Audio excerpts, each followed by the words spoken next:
नमस्कार। आज हम लोग अपने थिंकर्स की सीरीज में आज प्लेटो के जो दार्शनिक राजा का सिद्धांत है या जो उसके आदर्श राज्य का सिद्धांत है, आइडियल स्टेट और फिलोसोफर किंग और क्वीन का जो कंसेप्ट है उसको आज हम लोग समझेंगे। ठीक है, तो जैसा कि हम जानते हैं कि कोई भी जो थॉट होता है, पॉलिटिकल थॉट हो या फिलॉसफी हो, वह अपने समय में हो रही चीजों का एक रिफ्लेक्शन होता है या उसका वो सॉल्यूशन देने की वो थिंकर बात करता है। जैसे हम लोगों ने लास्की के विषय में कहा था कि लास्की कहता है every thinker is a product of his और हर ओन एज। कोई भी जो विचारक होता है वह अपने समय का उत्पाद होता है, वह अपने समय में चल रही जो भी समस्याएं हैं या जिन चीज़ों को वो ठीक नहीं मानता या जिस व्यवस्था को वो ठीक करना चाहता है उसके ऊपर अपने ओपिनियंस को देता है। उन्हीं को हम राजनीति, अगर वो राज्य के विषय में दे रहा है, समाज के समाज के विषय में दे रहा है, तो उसे हम कहते हैं पॉलिटिकल थॉट। तो प्लेटो ने आइडियल स्टेट या फिलोसोफर किंग की बात कही, तो इसको हम लोग पढ़ेंगे। तो प्लेटो का जो फिलोसोफर किंग है,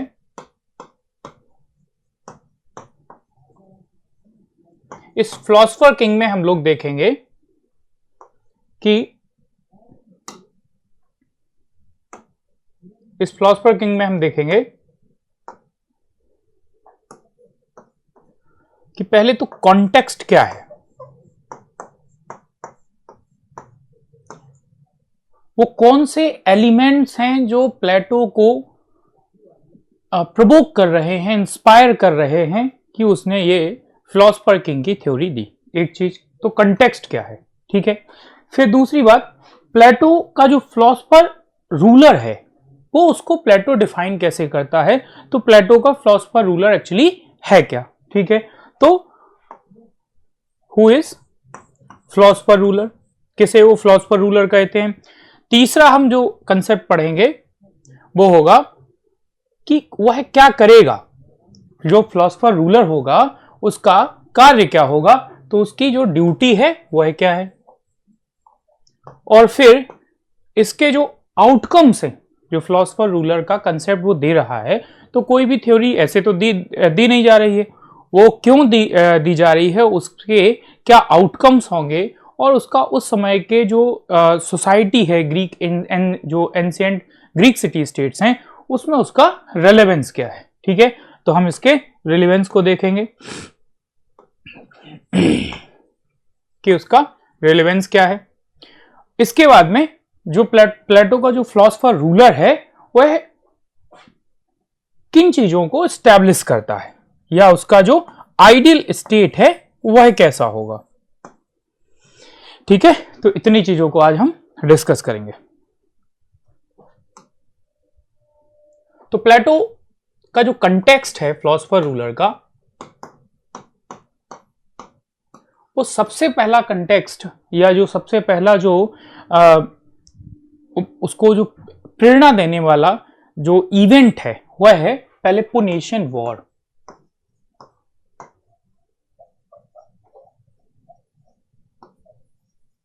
पेलोपोनेशियन वॉर हमने इसके विषय में डिटेल में पढ़ा था कि यह लगभग 437 बीसीई से लेकर के और 404 बीसीई तक या 403 बीसीई तक चला था। लगभग 34 सालों तक यह युद्ध चला और इस युद्ध में प्लेटो खुद भागीदार था।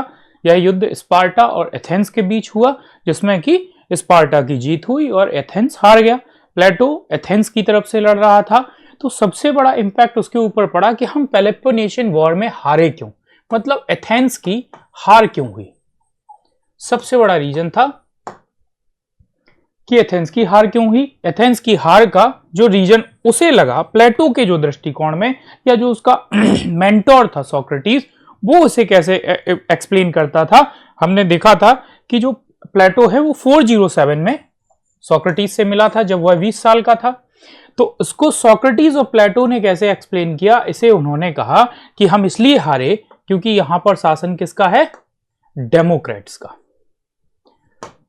डेमोक्रेट्स का शासन है और डेमोक्रेट्स में शासन वो सोक्रेटिस और प्लेटो कहते हैं कि इस डेमोक्रेसी में वह तभी लोग शासन कर सकते हैं जो अच्छा लच्छेदार भाषण देते हों और जिन्हें ऑरेटरी आती हो, या जो लोगों के इमोशंस को भुना सकें, या जिनके जो इमोशंस को लोगों के बाहर ला सकें, अपनी तरफ खींच सकें।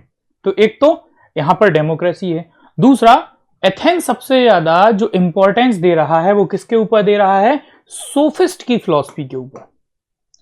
और सोफिस्ट क्या कहते हैं? सोफिस्ट का मानना है, सोफिस्ट जो होते हैं वो क्या होते हैं?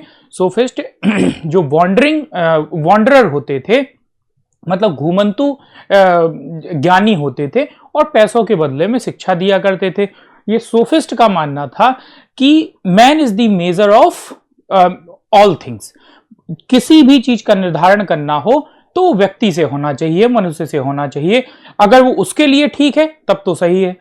दूसरा, ये कहते थे कि जो मनुष्य है वह पैदा हुआ है इस वर्ल्डली प्लेजर को पाने के लिए, मतलब ये जो सांसारिक सुख सुविधाएं हैं इनके लिए हम सब पैदा हुए हैं। और ये सांसारिक सुख सुविधाएं कैसे मिलेंगी? तो इसके लिए सत्ता हासिल करनी पड़ेगी। और सत्ता कैसे हासिल होगी? उसके लिए सोफिस्ट जो है नॉलेज देते थे। और वो नॉलेज कैसा होता था? वर्ल्डली नॉलेज होता था, मटेरियलिस्टिक नॉलेज होता था। जबकि इसके विपरीत सोक्रेटिस और प्लेटो क्या कहते हैं कि जो हम व्यक्ति का जो मकसद होना चाहिए वो क्या हो? वह पूरी सोसाइटी का वेलफेयर होना चाहिए, पूरी सोसाइटी का मंगल होना चाहिए। किसी एक व्यक्ति विशेष से हम सबको पूरे विश्व की जो पूरी रचना है उसको समझा नहीं सकते। ठीक है, तो एक तो एथेंस की हार का सबसे बड़ा कारण वहां पर डेमोक्रेसी है। दूसरा है कि वो सोफिस्ट के जो नॉलेज है उसके चंगुल में फंसे हुए हैं। तीसरा है और सोफिस्ट की एजुकेशन, जो वर्ल्डली एजुकेशन है, मटेरियलिस्ट एजुकेशन है। तीसरा जो रीजन था इनकी एथेंस की हार का वो था हैप्पी वर्सेटैलिटी। हैप्पी वर्सैलिटी, ये हैप्पी वर्सैलिटी का कंसेप्ट क्या है? हैप्पी वर्सैलिटी का कंसेप्ट है कि कोई भी व्यक्ति कैसे कुछ भी चाहे वो बन सकता है, बस उसको क्या होना चाहिए? उसको एथेंस का एडल्ट जो है सिटीजन होना चाहिए। और सिटीजन हाँ कौन हो सकता है? केवल एडल्ट मेल मेंबर हो सकता है, वुमेन नहीं हो सकती, एलियन नहीं हो सकते, स्लेव नहीं हो सकते। और हैप्पी वर्सैलिटी जब मनाए, अगर हमें लग रहा है कि हमको नेता बनना है तो हम नेता बन गए, हमको लग रहा है कि अब हमको नेता बन गए, अब एडमिनिस्ट्रेशन में भी जाएंगे, एग्जीक्यूटिव का पार्ट बनेंगे, तो उसके लिए भी वो आगे बढ़ गए। मतलब एक व्यक्ति कुछ भी बन सकता है। जबकि प्लेटो का मानना है कि वन मैन वन ड्यूटी, प्रत्येक व्यक्ति में इनहेरेंट और इन्नेट गुण होते हैं किसी भी कार्य को बहुत अच्छे से करने के। क्योंकि वो जो प्लेटो है वो स्पेशलिटी, या जिसको कहें फंक्शनल स्पेशलिटी का क्या है, बहुत बड़ा समर्थक है कि प्रत्येक व्यक्ति में एक विशिष्ट गुण होता है, उसी के अनुसार उसको कार्य करना चाहिए। मतलब ये कि एक व्यक्ति राजा के गुणों के साथ पैदा होता है, एक व्यक्ति जो सैनिक के गुणों के साथ पैदा होता है, एक व्यक्ति जो एपेटाइट है या जो कहें कि प्रोडक्शन करने की जो क्षमता है उसके साथ पैदा होता है, जिसमें कि डिजायर जो है वो एक प्रोमिनेंट उसका वर्च्यू होता है, उसका एक गुण होता है। ठीक है, तो एक तो कारण है कि पेलोपोनेशियन वॉर में एथेंस की हार का होना। दूसरा कारण जो फिलोसफर रूलर का कंसेप्ट देने का उसका था वो था कि प्लेटो ने अनुभव किया अपने गुरु के साथ। जब आप रिपब्लिक पढ़ेंगे तो रिपब्लिक में डायलॉग हैं और डायलॉग में बेस्ट स्टेट की बात कही गई है कि बेस्ट स्टेट बनेगा कैसे। तो उसमें कहता है कि जो एथेंस है, इस एथेंस में जो शासक वर्ग है वो कैसे हैं? इग्नोरेंट हैं। ये लोग इग्नोरेंट लोग हैं, मतलब बुद्धि इनमें नहीं है। और जब बुद्धिहीन व्यक्ति शासन करेगा तो बुद्धिहीन व्यक्ति हमेशा गलत ही शासन करेगा। वो इग्नोरेंट किनको कह रहा है? जो वहां के डेमोक्रेट्स हैं उनको इग्नोरेंट कह रहा है। उनकी शिक्षा को वर्ल्डली शिक्षा कह रहा है कि उनकी शिक्षा एक वैश्विक शिक्षा है। और क्योंकि वो सोफिस्ट से शिक्षा लेते हैं और सोफिस्ट का प्लेटो और सोक्रेटिस विरोधी हैं। तो यहां पर ये लोग इग्नोरेंट हैं और इग्नोरेंट लोगों के लिए कहता है वो कि इनके हाथ में जो सत्ता है वो जहर के समान है। कैसी है? वो पॉइजन है। अगर इग्नोरेंट आदमी सत्ता चला रहा है, अगर एक बुद्धिहीन व्यक्ति सत्ता चला रहा है तो वो एकदम जहर के समान है, जैसे कि बंदर के हाथ में उस तरह का होना। तो इग्नोरेंट व्यक्ति सत्ता चला रहा है, अगर इसकी जगह पर बुद्धिमान व्यक्ति सत्ता चलाएगा तो वो क्या होगा?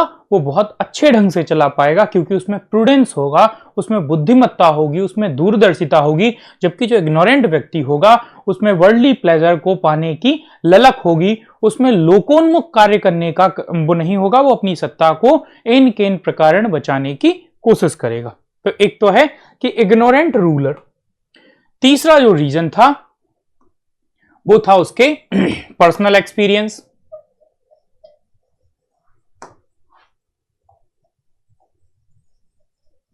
क्या है पर्सनल एक्सपीरियंस? पर्सनल एक्सपीरियंस था कि 399 बीसी में उसके जो गुरु हैं सोक्रेटिस,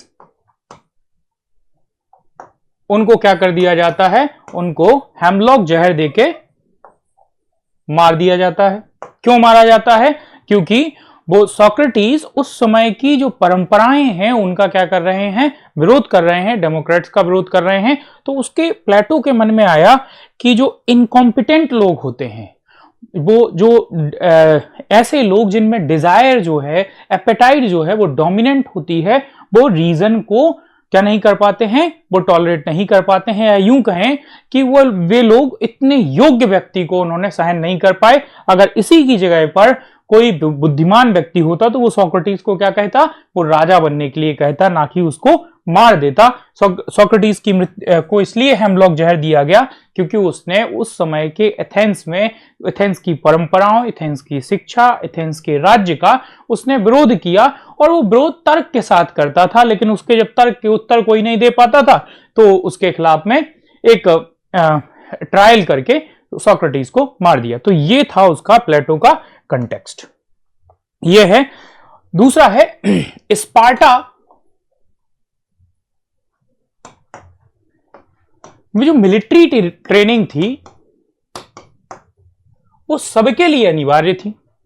मिलिट्री ट्रेनिंग सबके लिए अनिवार्य थी, और स्पार्टन्स जो थे वो स्टेट डिवोटेड थे, या हम कहें कि वो कम्युनिटी ओरिएंटेड लोग थे। उनमें अपने जो अपना समाज है, अपना समुदाय है, उसके प्रति एक सेंस ऑफ बिलोंगिंगनेस जो था, एक जुड़े होने की जो भावना थी वो बहुत ही ज्यादा दृढ़ थी। वहीं दूसरी तरफ जो एथेनियन थे वो हाईली इंडिविजुअलिस्टिक थे। ठीक है, क्योंकि हाँ, जैसे कि रिपब्लिक में एक जगह आता है कि जो प्रोटागोरस होता है, प्रोटागोरस कहता है कि man is the measure of everything.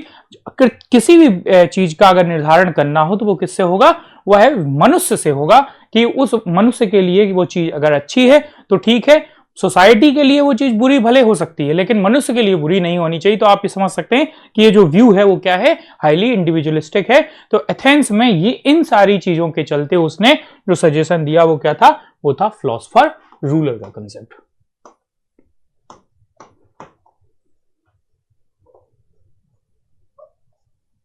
ठीक, फिलोसोफर रूलर, इसे फिलोसोफर किंग कहते हैं। लेकिन प्लेटो कोई उसमें जेंडर बायस नहीं थी, इसलिए उसमें कोई भी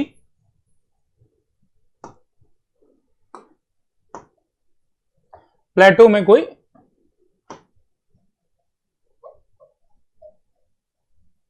फिलोसोफर रूलर, प्लेटो में कोई जेंडर बायस नहीं थी, इसलिए उसने कोई किंग और क्वीन नहीं दी थी। अगर आप फिलोसोफर किंग कहेंगे तो आपको क्वीन भी उसके साथ में जोड़ना पड़ेगा। ये हम लोग जनरली कह देते हैं फिलोसोफर किंग, लेकिन प्लेटो महिला और पुरुष की जो इनइक्वालिटी है उसमें विश्वास नहीं रखता था, इसीलिए प्लेटो को पहला फेमिनिस्ट भी कहा गया है। जैसे कि मिल को भी फेमिनिस्ट कहा जाता है, वैसे ही प्लेटो को फेमिनिस्ट कहा जाता है। ओके, तो ये फिलोसोफर रूलर होगा कौन? Who is philosopher ruler? इसको हम लोग देखेंगे। प्लेटो अपने जो बुक है रिपब्लिक उसमें बताता है कि जैसे एक बीमार व्यक्ति को डॉक्टर की जरूरत होती है, उसके दवा की जरूरत होती है, ठीक वैसे ही एक बीमार पॉलिटी को या बीमार जो राज है या बीमार जो राज्य व्यवस्था है उसको भी एक एक्सपर्ट की जरूरत होती है। और वो एक्सपर्ट कौन व्यक्ति होगा? वो एक्सपर्ट एक नॉलेजेबल व्यक्ति होगा। ठीक है, तो जो नॉलेजेबल व्यक्ति होगा उसी को क्या करना चाहिए? जैसे कि एक सिक आदमी के लिए डॉक्टर की आवश्यकता है, वैसे ही एक सिक पॉलिटी के लिए भी किसकी आवश्यकता है? एक फिलोसोफर रूलर की आवश्यकता है। जो कैसा होगा? जो हाईली नॉलेजेबल होगा,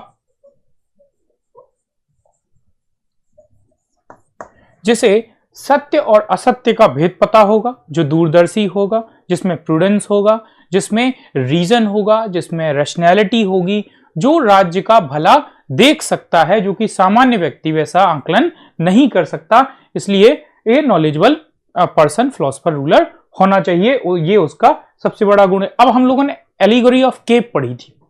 एलिगोरी ऑफ केव में हमने देखा था कि जो फिलोसोफर रूलर है वह जो केव में, उस गुफा में जो लोग फंसे हुए हैं और जो दीवार की तरफ पीट करके बैठे हुए हैं, वो क्या देखते हैं? अपने सामने शैडो देखते हैं। और उन शैडोज में क्या होता है? किसी में घोड़ा, किसी में पक्षी, किसी में कोई सिंबल होता है। वो चूंकि इतने दिनों से उस केव में ही रह रहा है और पीछे जो आग जल रही होती है उसकी परछाई देखता है सामने की दीवार पे, और वो उन चित्रों को देखता है जो उसकी आग की रोशनी के कारण बन रहे हैं।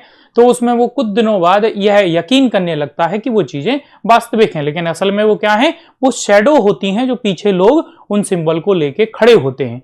तो उनमें से एक व्यक्ति को कौन ऊपर ले जाता है? राजा ऊपर ले जाता है, या हम कहें कि फिलोसोफर जो होता है, जो नॉलेजेबल पर्सन होता है, वो उसको ऊपर ले जाता है और पकड़ के घसीटता है। तो ये जो पेन है वो क्या है? नॉलेज की जर्नी को बताता है कि नॉलेज कैसे मिलेगा? पेन से मिलेगा। कौन ले जाएगा ऊपर? फिलोसोफर ले जाएगा। और ऊपर क्या है? ऊपर है world of ideas, world of forms, जहां परम सत्य है वहां पर ले जाएगा। और जब वो एक बार परम सत्य में उन आइडियाज को एक्चुअल फॉर्म में देखेगा तब उसे पता चलेगा कि जो वो केव में था तो वहां पर सब कुछ झूठ चल रहा था। इसीलिए जो एक नॉलेजेबल पर्सन होगा जब वो रूल करेगा तो वह पहले से जानता है कि असली सत्य क्या है।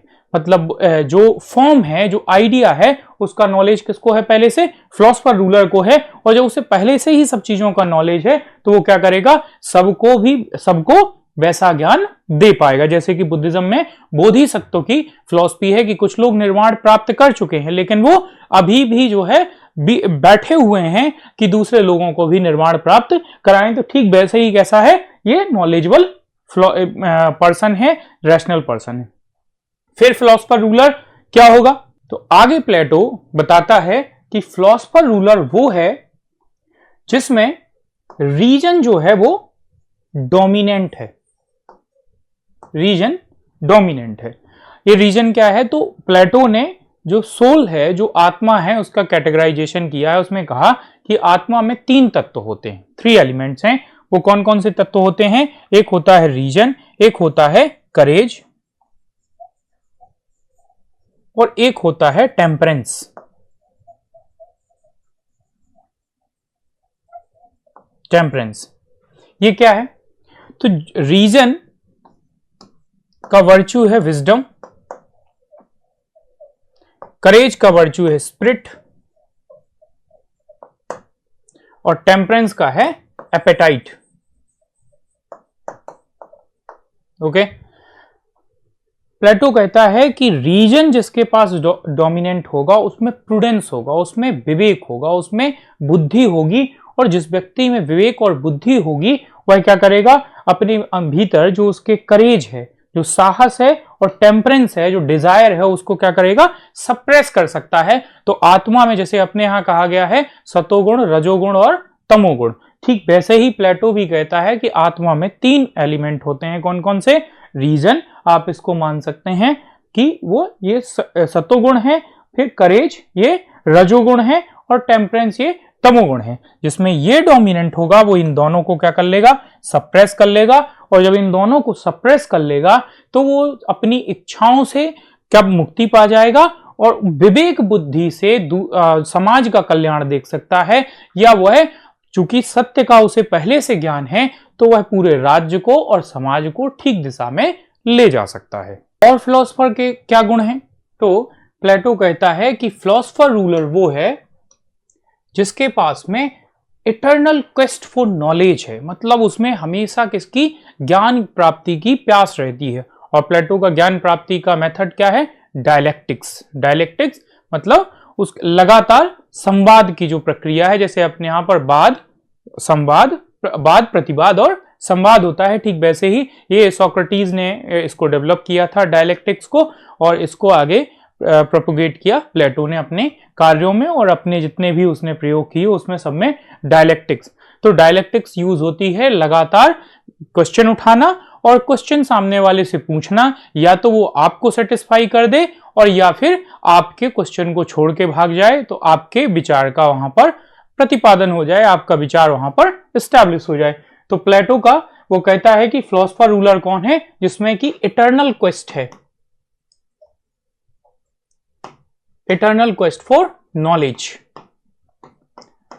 जिसमें इटर्नल क्वेस्ट फॉर नॉलेज है। वन हु लव्ड विजडम, जो क्या करता हो? जो ज्ञान को प्रेम करता हो, जो जिसमें पांडित्य के प्रति जो है वो रुचि हो, वो जो उसके प्रति हमेशा उसके अनुराग में रहता हो, ऐसा व्यक्ति फिलोसोफर रूलर होगा। ओके, अब फिलोसोफर रूलर होना किसको चाहिए?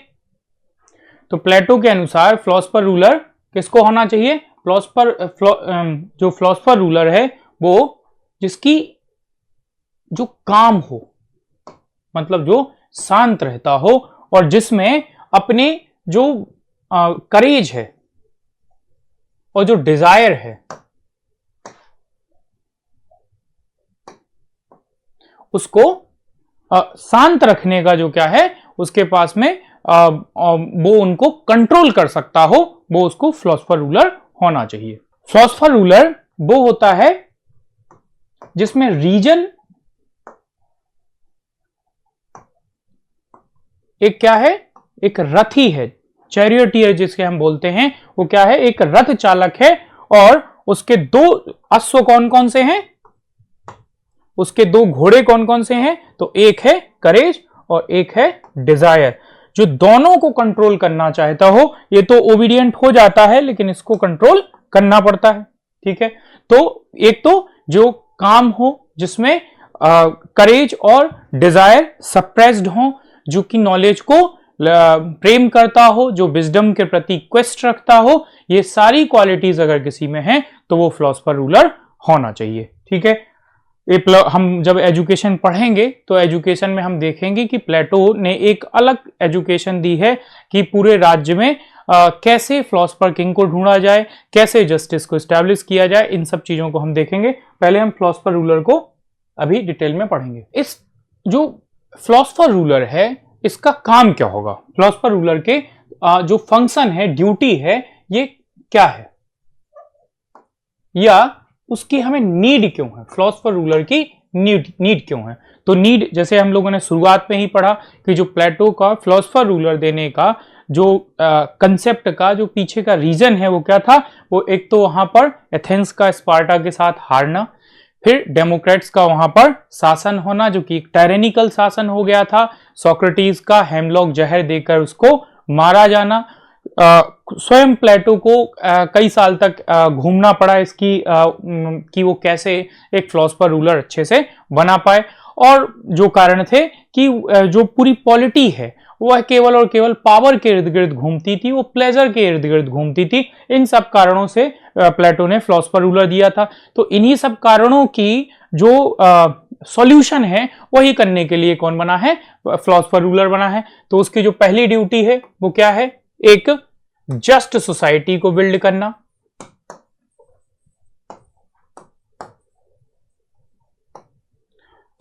एक जस्ट सोसाइटी को, एक जस्ट स्टेट को बिल्ड करना, एक न्यायपूर्ण समाज, न्यायपूर्ण राज्य को स्थापित करना, और जितने भी वर्ग हैं उनमें हार्मनी को एस्टैब्लिश करना, मतलब एक सब में बैलेंस का को स्थापित करना। जैसे कि प्लेटो जस्टिस कहता है कि जस्टिस तब एस्टैब्लिश होगा जितने भी लोग हैं उनमें जो स्पिरिट है उस स्पिरिट के अकॉर्डिंग, मतलब जितने भी लोग हैं उनमें जो सोल के एलिमेंट हैं और जो जो डोमिनेंट एलिमेंट है, जैसे किसी में रीजन है तो वो क्या बनेगा, वो फिलोसफर रूलर बनेगा। किसी में करेज है तो वो क्या बनेगा, वो सैनिक बनेगा। और अगर किसी में एपेटाइट है, टेम्परेंस है, डिजायर है तो उसको प्रोडक्टिव क्लास बनना चाहिए, क्योंकि उसमें उसकी रुचि वहां पर ज्यादा होगी। ठीक है, तो इन सब लोगों को ये सारे काम मिल जाएं, इससे क्या हो जाएगा, सोसाइटी में हार्मोनी स्टैब्लिश हो जाएगी, जस्टिस स्टैब्लिश हो जाएगा। लेकिन ये करने वाला कौन होगा, ये करने वाला फिलोसफर रूलर होगा। ओके, अब हम देखते हैं कि प्लेटो ने अपने फिलोसफर रूलर को एब्सोल्यूट पावर दी है। तो एब्सोल्यूट पावर के पीछे उसने रिपब्लिक में कहा है कि यह एब्सोल्यूट पावर, या कहें कि निरपेक्ष शक्ति, या जो ट्रेमेंडस पावर, बहुत सारी शक्तियां जो हैं वो फिलोसफर रूलर को दे दी गई हैं। उसके पीछे का कारण क्या है, कुछ लोग जैसे कार्ल पॉपर जो है वो प्लेटो को कहता है कि he was the first enemy of open society और फिलोसफिकल फोररनर ऑफ नाजिज्म, की जो यूरोप में नाजीवाद आया उसकी जो स्थापना है वो प्लेटो के फिलोसफर रूलर से हो जाती है, जो उसने अपने रिपब्लिक में दिया है।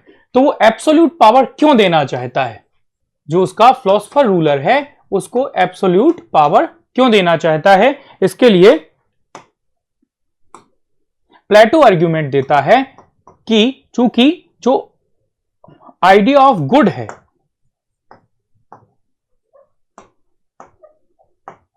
मतलब जो सर्वोच्च जो ज्ञान हो सकता है, या हम कहें कि जो हाईएस्ट लेवल का ज्ञान है, या जो नॉलेज ऑफ अदर वर्ल्ड है, वो किसके पास में है, वो इस फिलोसफर रूलर के पास में है।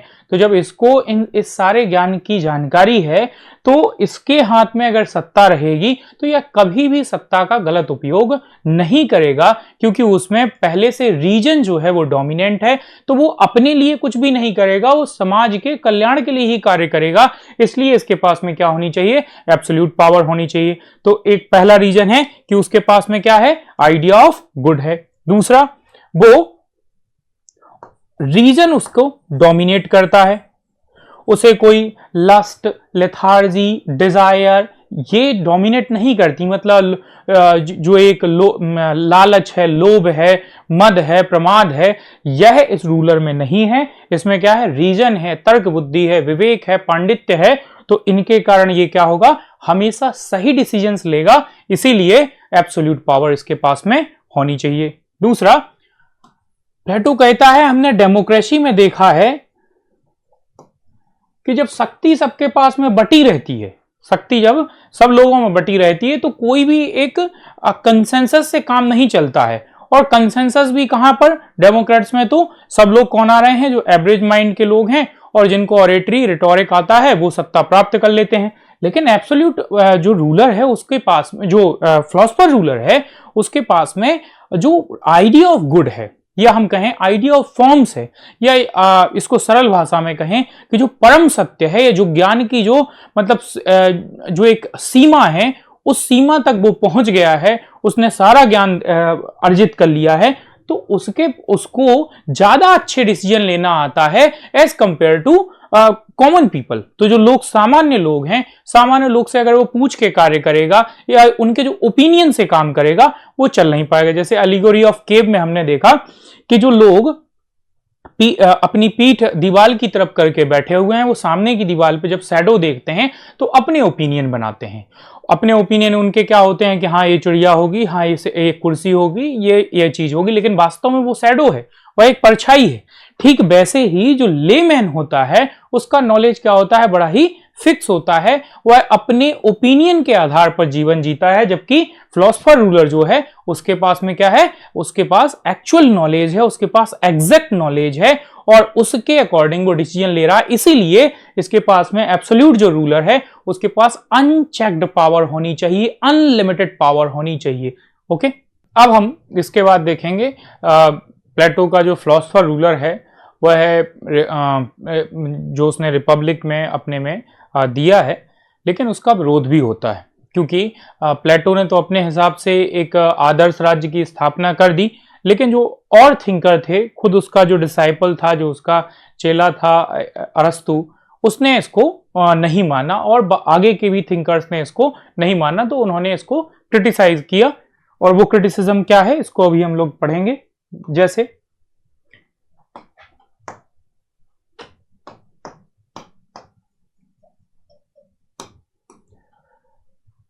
जैसे एक डिक्टम है, अक्सर एक वाक्य बोला जाता है, power corrupts, absolute power corrupts absolutely. मतलब शक्ति जो है वो भ्रष्ट करती है, लेकिन जो निरपेक्ष शक्ति होती है वो पूरी तरीके से करप्ट करती है। तो यहां पर कहा, पहला जो क्रिटिसिज्म है वो ये है, अनचेक्ड पावर जो है,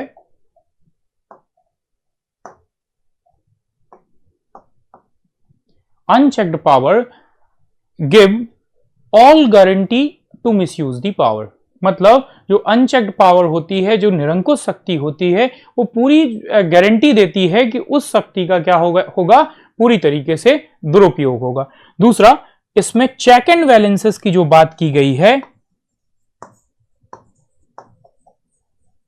check and balances, checks and balances, जैसे कि अमेरिकन कॉन्स्टिट्यूशन में सबसे पहले इसको अपनाया गया, क्योंकि वहां पर प्रेसिडेंशियल फॉर्म ऑफ गवर्नमेंट जब लागू की गई तो इसको वहां पर अपनाया गया। और ये जो कंसेप्ट था ये फ्रांस से निकल के आया था, इसको अमेरिका ने अडॉप्ट किया था, checks and balances.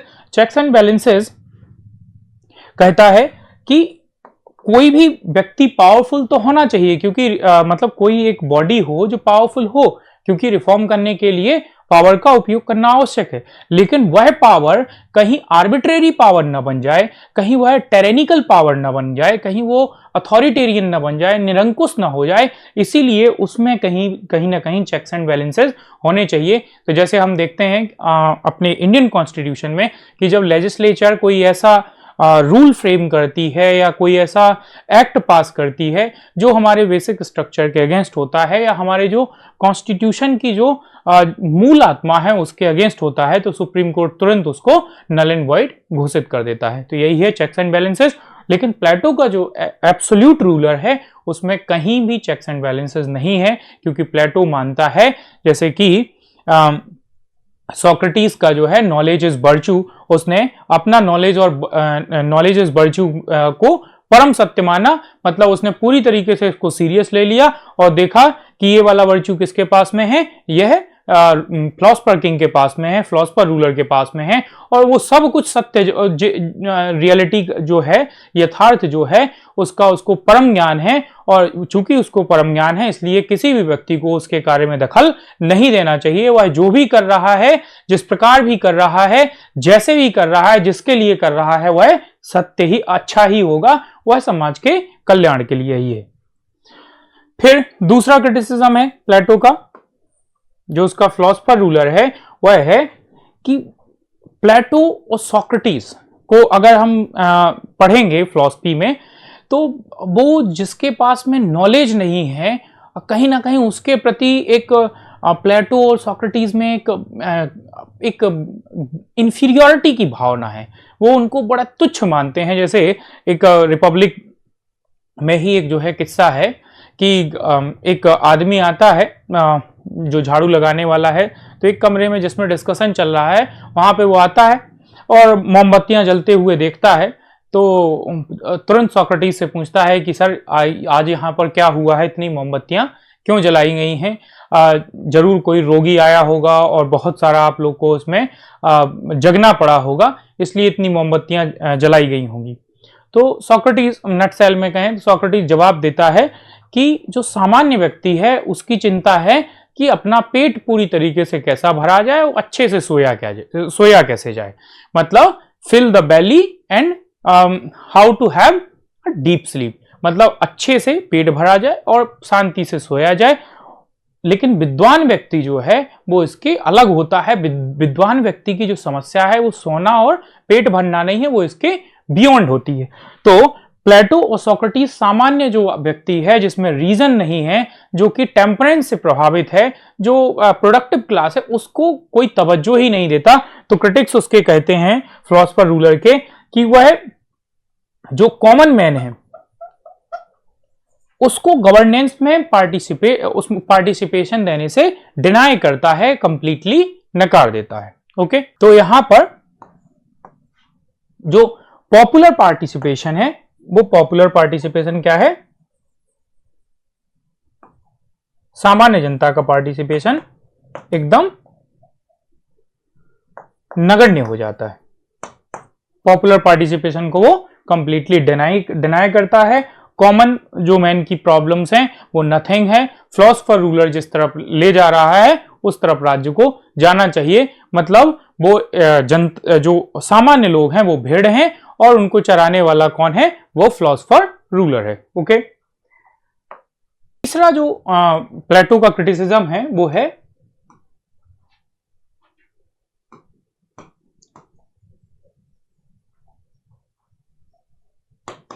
No opposition और प्रिवेंटिंग एनी डिसोबीडियंस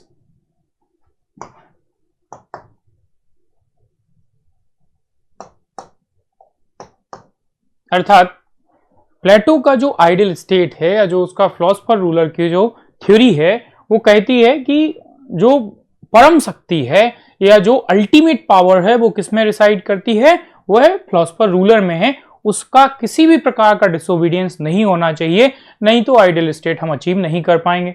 तो किसी भी प्रकार की जो अपोजिशन नहीं होगी, तो क्रिटिक्स का मानना है कि ऐसा स्टेट जो होगा वो कैसा होगा, क्योंकि जब सामान्य लोगों की जो भावनाएं हैं या जो जन भावनाएं हैं उनको जब तवज्जो नहीं दिया जाएगा, उनकी समस्याओं को एड्रेस नहीं किया जाएगा, क्योंकि उनकी समस्याओं को जो फिलॉसफर रूलर है वो क्या समझ रहा है कि वो नथिंग है, क्योंकि वो टेम्परेंस से उपजी हैं और उसी जो वो कह रहा है वही परम सत्य है, उसी को लोगों को ओबे करना चाहिए और वो एब्सोल्यूट पावर भी रखता है।